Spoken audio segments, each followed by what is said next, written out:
नमस्कार प्रेक्षकांनो, इंद्रायणी या मालिकेच्या आजच्या भागामध्ये आपल्याला असं पाहायला मिळतं. पण त्याआधी तुम्ही चॅनलला सबस्क्राईब केलं नसेल तर प्लीज करून घ्या, म्हणजे मालिकेचे पुढील अपडेट्स आपल्याला पाहायला मिळतील. तर आपल्याला असं पाहायला मिळतं की आदू घरामध्ये एकटाच उभा असतो. तेवढा तिथे इंदू येते. ती म्हणते, आदू तू इथं एकटाच का उभा आहेस? ते बघ, सगळी फंट्या गँग बाहेर फटाके उडवतीये. चल तू पण चल.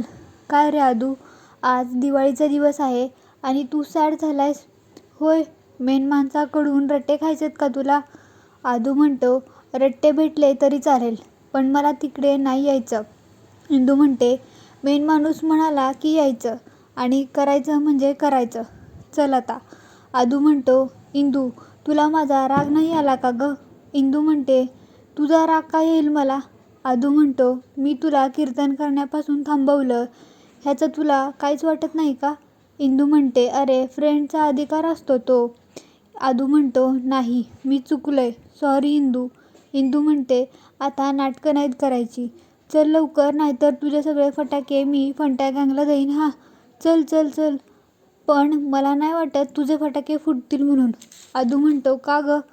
इंदू म्हणते, फटाके फक्त हसणाऱ्यांचे फुटतात आणि तुझं तोंड तर बघून असं वाटत नाही. मग आदू हसतो. इंदू म्हणते, आणखी हस. मग आदू आणखीन हसतो. इंदू म्हणते, हां आता फुटतील बघ तुझे फटाके. बरं चल लवकर, फंट्या गँग वाट बघतीये तुझी. चल. इकडे बाहेर सगळे फटाके वाजवत असतात, पण करिश्मा त्यांना फटाके वाजवून देत नसते. ती मग पप्प्या चिडतो आणि तो फुलबाजा घेतो आणि करिश्माच्या मागे पळत सुटतो. करिश्मा पुढे पळत असते, पप्प्या मागे तिच्या पळत असतो. बाकी सगळी गँग हसत असते, म्हणते, करिश्मा दीदीला पळवलं, करिश्मा दीदीला पळवलं. इंदू आदूला म्हणते, बघ सगळे किती मजा करतायत ना? आदू म्हणतो, हो. इंदू म्हणते, आणि तू तिकडं तोंड पाडून बसला होतास. शोभतं का रे तुला? हा हे मेन माणसाचा बेस्ट फ्रेंड आहेस तू, विसरलास ना? आदू म्हणतो, इंदू हे जे फटाके आहेत ना ते माझे आहेत, आपण दोघं फोडूयात. इंदू म्हणते, नको रे, तू फोड. तू फोडले काय मी फोडले काय एकच. मग आदू बर म्हणतो आणि फटाके फोडायला जातो. इकडे करिश्मा पप्प्याच्या हातातून जळलेला फुलबाजाची काडी घेते आणि ती रागातच खाली फेकते. तेवढ्यात तिथे आदू येतो आणि ती काडी त्याच्या पायावर पडणार तोच इंदू म्हणते, आदू जरा सांभाळून.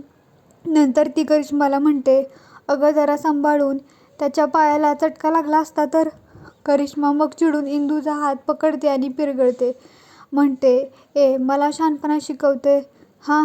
इंदूला खूप त्रास होत असतो, ती उडत असते. आदू म्हणतो, अगं ताई सोड ना तिला. करिश्मा म्हणते, ए हो तिकडं. करिश्मा इंदूचा हात पिरगळते आणि म्हणते, मला शहाणपणा शिकवायचं नाही हां, नाहीतर असंच होईल. इंदू रडत असते, नको ताई म्हणत असते. तेवढ्यातच तिथे दत्तोबा येतात.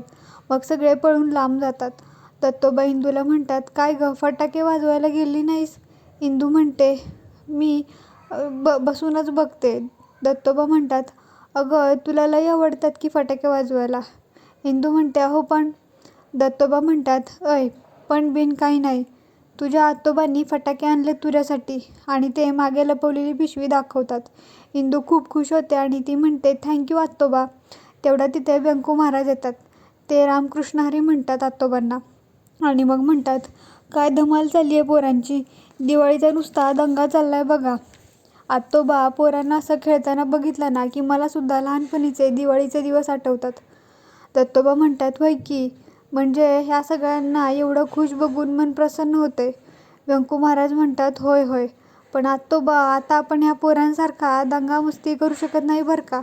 आपण आणि काय गं इंदू, तू इथं उभं राहिली आहेस, फटाके आणलेत ना तुझ्यासाठी आतोबांनी, आणि मग इथं काय थांबली आहेस? जा ना मग उडव फटाके. मग इंदू फटाके उडवायला जाते. सगळे खूप मजा करत असतात.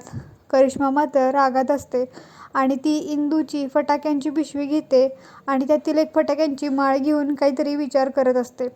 इकडे आनंदी अंताजीसोबत फोनवरती बोलत असते आणि म्हणते की, अहो दिवाळीच्या दिवशी तरी लवकर यायचं ना घरी, अख्ख्या दुनिया खेळते, मग खेळू दे जगाला.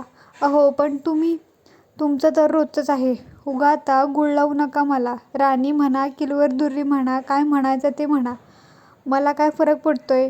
हे बोलत असतानाच करिश्मा आनंदीच्या रूमच्या बाहेर फटाक्यांची माळ घेऊन येते. आनंदीच्या रूमच्या बाहेर ती थांबलेली असते आनंदी अंतरीसोबत बोलतच असते. ती म्हणते, तुम्ही पाडव्याच्या दिवशी मला ओवाळणी देणार आहात की नाही तेवढं सांगा.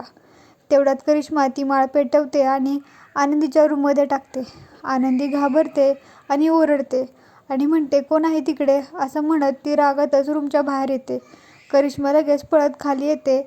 आनंदी तिला थांबवते आणि म्हणते, काय गे, माझ्या खोलीत फटाक्यांची माळ टाकलीस? करिश्मा म्हणते, फटाक्यांची माळ मी नाही टाकली, मला या घरात राहायचं आहे ना.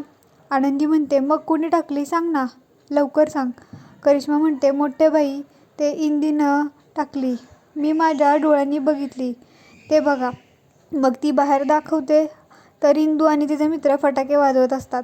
आनंदी रागातच बाहेर येते आणि मोठ्याने ओरडते, कोणाची हिंमत झाली माझ्या खोलीत फटाके फोडायची? सगळे गप्प बसलेले असतात. तेथे व्यंकू महाराज आणि दत्तोबा पण येतात. आनंदी म्हणते, अय करिश्मा, सांग कोणी केलंय सांग.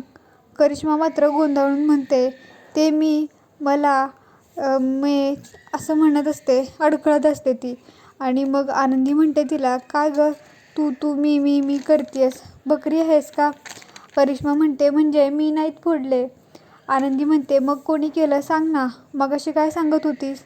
करिश्मा म्हणते, इंदीनं, तिच्याकडं फटाके आहेत, माझ्याकडं नाही आहेत, तिनंच फोडलेत, ते बघा. दत्तोबा म्हणतात, करिश्मा, इंदू असं करणं शक्यच नाही, काहीही बोलू नकोस. व्यंकू महाराज म्हणतात, वहिनी, अहो चिडू नका, पण इंदू असं का करेल? आनंदी म्हणते, बोलले, व्यंकट भाऊजी बोलले. अहो, हे तुम्ही मला काय विचारता, ज्यानं केलं त्यालाच विचारा ना. इंदू म्हणते, अहो मोठ्या बाई, खरंच मी काय नाही केलं. दत्तोबा म्हणतात, मोठ्या बाई, अहो पण इंदू. आनंदी त्यांना थांबवते आणि इंदूजवळ जाते.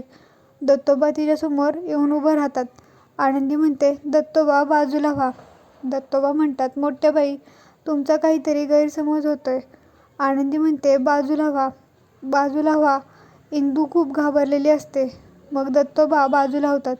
आनंदी जवळ जाते इंदूच्या आणि म्हणते, ही नाही करू शकत असं, ही करू शकत नाही असं. अहो दत्तोबा, ही एवढूशी बारकी होती तेव्हापासून पाहते ना, ही लाख खोडा करेल, पण असं काम ही कधीच करणार नाही, मला माहिती आहे ना. काय ग इंदे, एवढं काय झालंय घाबरायला, ताट उभी राहा, कर, नाही त्याला डर कशाला, तू असं करू शकत नाही, माहिती आहे ना मला. इकडे सगळ्यांना खूपच आश्चर्य वाटत असतं.